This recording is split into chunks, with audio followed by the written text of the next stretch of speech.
अस्सलाम वालेकुम, welcome to my YouTube channel. I am doctor Shafaq Azmat. जैसे कि सर्दियां आ चुकी हैं और वेदर चेंजेस की वजह से बच्चों में बीमारी बहुत ज़्यादा कॉमन हो गई है, लाइक सॉर थ्रोट होना, गला ख़राब होना, फ्लू होना, नज़ला ज़ुकाम होना, चेस्ट ख़राब होना, ये चीज़ें बहुत ज़्यादा कॉमन हो चुकी हैं। आज हम लोग इस वीडियो में इसी चीज़ के बारे में बात करेंगे। सबसे पहले तो मैं आप लोगों को बता दूँ कि मुझे एक कमेंट आया था, वो एक पेरेंट का था। उन्होंने बताया था कि उनके बेबी 1 मंथ का है और वो उससे खड़खड़ की आवाज़ आती है।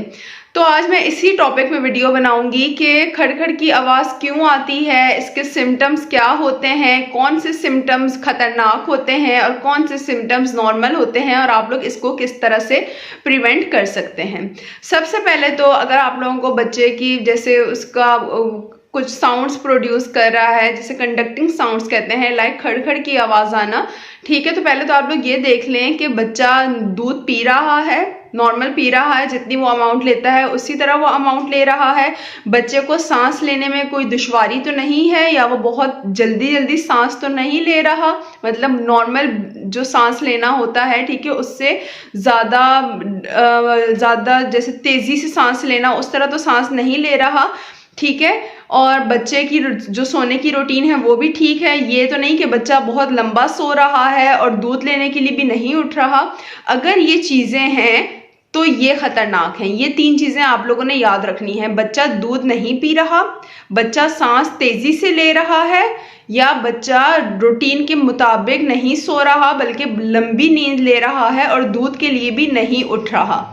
अगर बच्चा 1 महीने से छोटा है या 1 महीने का है या 2 महीने, ये जो होते हैं ये नॉर्मल होता है, ठीक है। अगर बच्चे के अंदर ये तीनों सिम्टम्स हैं तो ये खतरनाक हैं, क्योंकि इसमें जो खड़खड़ की आवाज़ आ रही है वो सीने से आ रही है, यानी कि चेस्ट कंजेशन हो गया है, उसके सीने में रेशा भर गया है। जब सीने में रेशा भर जाता है तो ये कन्वर्ट हो जाता है नमूनिया में, और नमूनिया के सिम्टम्स क्या होते हैं कि पसलियों के नीचे गड़े पड़ना शुरू हो जाते हैं। मतलब जब बच्चा सांस लेता है तो गड़े पड़ना शुरू हो जाते हैं, बच्चे को बुखार होता है, बच्चा दूध नहीं पीता, बच्चा रूटीन के मुताबिक नहीं सोता बल्कि बहुत लंबी नींद में सोता है।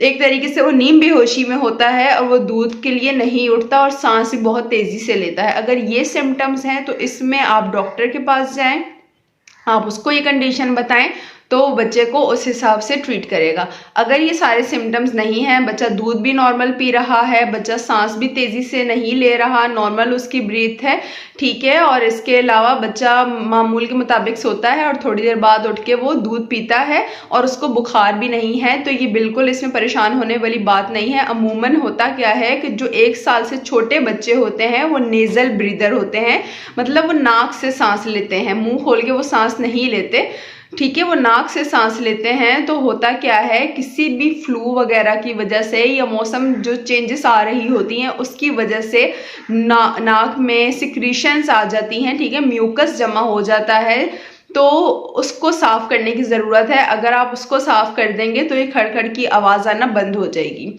उसको साफ़ आपने ऐसे करना है कि फार्मेसी में या किसी भी मेडिकल स्टोर्स में आपको नॉर्सलाइन पी ड्रॉप्स के नाम से सेलिनेस ड्रॉप्स मिल जाएंगे, वो आपने लेने हैं और बच्चे को फीड करवाने से पहले 2-2 कतरे दोनों नाक में डाल देने हैं, दोनों नॉस्ट्रल्स में डाल देने हैं, 2 कतरे इधर 2 कतरे इधर, और फिर उसको अच्छी तरीके से साफ़ करना है। साफ़ करने के लिए आपने ये सक्शन बल्ब होता है ये ले लेना है। ये भी किसी भी फार्मेसी या मेडिकल स्टोर में आपको ईजिली मिल जाएगा, बहुत आसान होता है, क्योंकि जो छोटे बच्चे होते हैं वो अपना नाक साफ़ नहीं कर सकते, मतलब नोज़ को ब्लो नहीं कर सकते, तो उसके लिए ये बहुत आप लोगों के काम आएगा। ये इसकी मैंने एक डिटेल में वीडियो बनाई हुई है कि ये यूज़ कैसे करते हैं।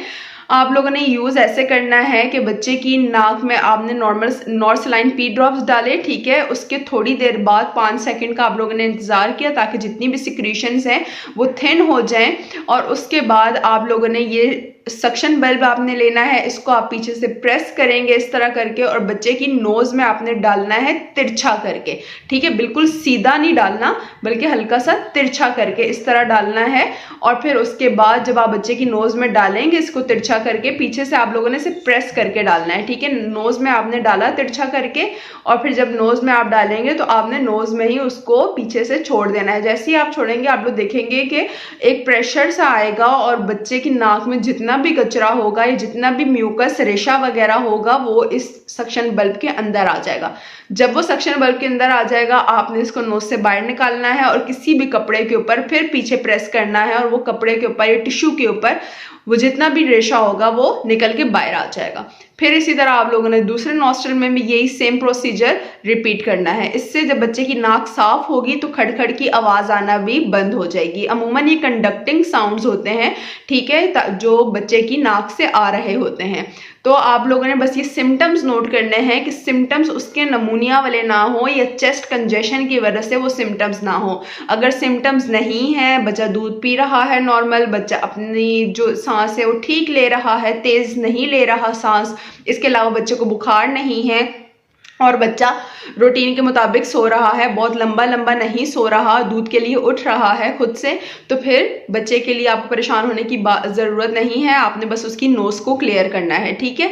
अगर ये सारी चीज़ें हैं, ये सारे सिम्टम्स हैं, मतलब बच्चे को बुखार भी है, बच्चा दूध भी नहीं पी रहा, उसको आपको ज़बरदस्ती उठाना पड़ रहा है, वो सोए जा रहा है, ठीक है, और इसके अलावा सांस बहुत तेज़ी से ले रहा है, तो फ़ौरन उसको इमरजेंसी में लेकर जाएँ, ठीक है, क्योंकि यही जो कंडीशंस होती हैं ये आगे कन्वर्ट हो जाती है नमूनिया में जो कि लाइफ थ्रेटनिंग है। तो आप लोगों ने बस यही एहतियातें करनी है और बच्चे की जब भी नोज़ में सिक्रीशंस आएंगी तो आप लोगों ने सक्शन बल्ब लेना है और नॉर्सलाइन पी ड्रॉप्स लेने हैं और इससे बच्चे की नोज़ को क्लियर कर देना है। तो ये मसाइल जो होंगे वो सारे ख़त्म हो जाएंगे, बच्चा आराम से सांस भी ले सकेगा, उसको फीड वगैरह लेने में भी प्रॉब्लम नहीं होगी। उम्मीद है आपको मेरी वीडियो पसंद आई होगी। अगर आपके कोई भी कमेंट्स या क्वेश्चन हैं तो आप मुझसे कमेंट सेक्शन में पूछ सकते हैं। मिलते हैं नेक्स्ट वीडियो में। बहुत शुक्रिया। अल्लाह हाफिज़।